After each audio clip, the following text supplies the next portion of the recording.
Hello, so I did my presentation on the properties of inertia and friction and how it affects this coin stack. So basically what I did, I got 2 coin stacks, 1 quarters for the greater mass and then just a regular stack of pennies as my normal stack, just the one that's supposed to be, and I got my own for experimental purposes.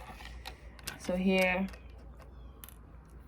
the experiment was we're supposed to take a knife, but I don't have that, so I'm taking this flat comb and we're gonna try to see if we can get the bottom coin without moving this stack like that. So let's stack it together and then we'll do the quarters after. That's a separate experiment. So you take this and you're supposed to go slide. So let's try it and see how it goes on our first try. Ready? 1, 2, 3.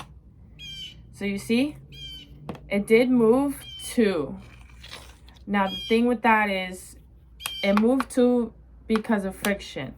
So the blade that went through, it was only supposed to move 1, but since the friction was opposing it, that's why it moved 2. And the inertia was causing the inertia that traveled through the coin stack caused the coins to also topple over because they thought they were traveling in the same direction and the friction pulled them back.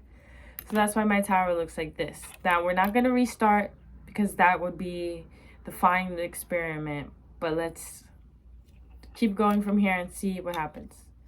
So let's go again.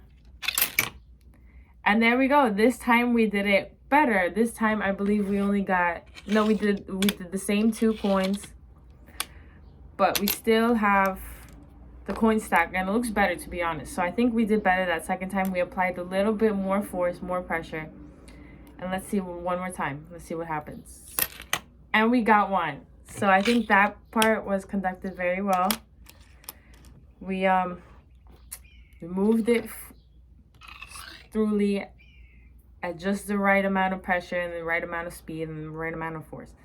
So here we go. Nothing opposed there. I feel like that one was good. So let's keep going to see how many coins we can move. And then now we're down to 1. So I feel like this experiment went very well. Let me just pick up my coins.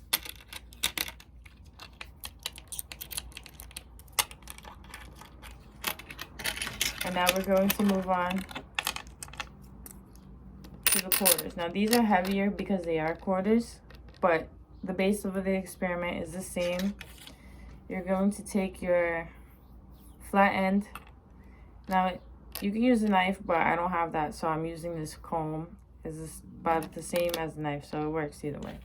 And we're going to try the experiment again, but this one was heavier, so let's see what happens. Okay.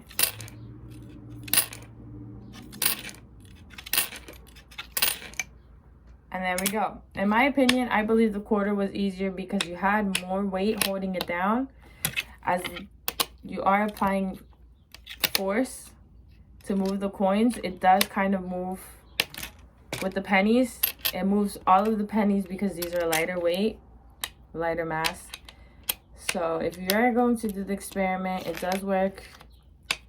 But I believe the quarter was a better variable than the penny, but it works either way. And that's it. I hope you like this experiment, and if there's any questions, please let me know. Thank you.